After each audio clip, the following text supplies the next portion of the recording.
Welcome back to Upfront. Let's go over some numbers now that are important for our next discussion. The state's unemployment rate last month fell to just 3%. Private sector jobs are up by more than 12,000, and the jobless rate is about where it was before the pandemic. Good numbers there. Now one that's concerning. A study from Nonpartisan Forward Analytics says Wisconsin's population of people under the age of 18 has fallen by more than 4% in the past 10 years. Our population growth in the last census was the slowest on record. That adds up to an aging workforce and fewer young people to fill jobs. Governor Evers has announced $100 million in workforce innovation grants, and we're talking about the state's workforce challenges with Amy Pachacek, the Secretary Designee of the Department of Workforce Development. So thank you for being with us today. Let's go ahead and start with some of the good news. Those new numbers, what do you think of them at DWD? Yes. Well, thank you, Adrian. Thanks for having me. And we are thrilled with the November numbers.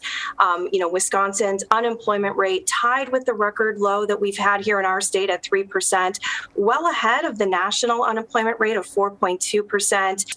But we are not done celebrating, and we know there's a ton of work to be done yet ahead.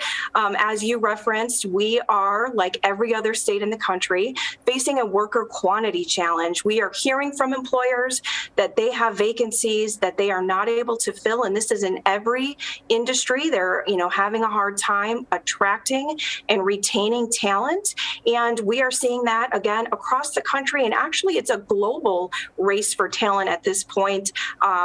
Low birth rates, net zero to negative migration and immigration to our state in Wisconsin, and early retirements exacerbated by the COVID-19 pandemic have all contributed to this issue. Let's talk about two industries that seem to be really struggling when it comes to the worker shortage in Wisconsin: manufacturing and healthcare. And I know that the governor announced money for both of those industries. So I'm curious, how long will it take for us to actually see those changes? When could the strain ease a little bit when it comes to manufacturing and healthcare?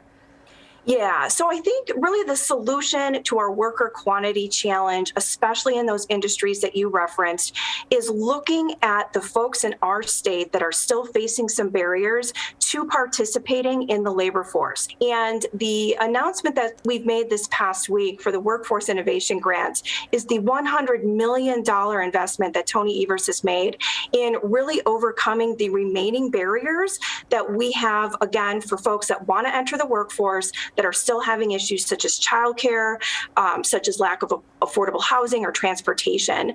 And so under that grant program this past week, we have distributed $60 million throughout the state to regional collaborations of folks that have come together to start those processes.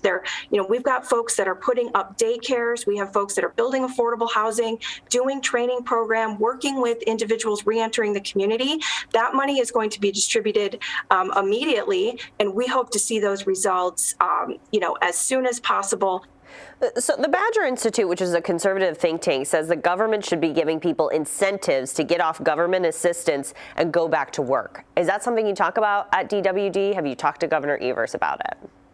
Oh, absolutely. We've been hearing from folks that feel that unemployment is a disincentive, and we really look at that as in a completely different way. I just want to remind everybody that in order to even qualify for unemployment benefits in our state, you have to be laid off due to no fault of your own. So these are not unmotivated folks. These are people that were in the workforce who lost their job due to no fault of their own. And, the other thing I really just want to challenge folks to think about for unemployment purposes is that unemployment is a safety net not only for individuals, but for local economies. When individuals receive unemployment benefits, what do they do with that money? They put gas in their car, they buy groceries, they pay rent. It turns into consumer spending. So it's also a way to keep businesses with income coming in, and it's just a way to keep economies moving along. And so there isn't this competition with the private sector. Last week, we had Kurt Bauer with the Wisconsin Manufacturers and Commerce on the show, telling us about the WMC Foundation, their latest report that says Wisconsin should be focused on bringing people from out of state in the state to help our population problem, to get more workers.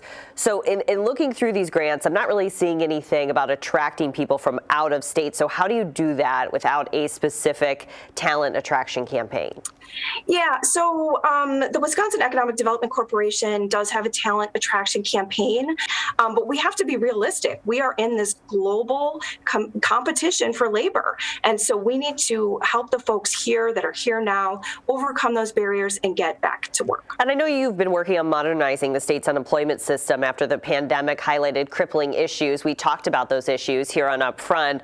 What is the timeline for when that improved system could be up and running? Yeah, we have been rolling out improvements to that modernization effort. Over the past year, we've revamped the claim portal. We have got far more features now in terms of automation, document upload. The next big release is going to be our fully modern call center.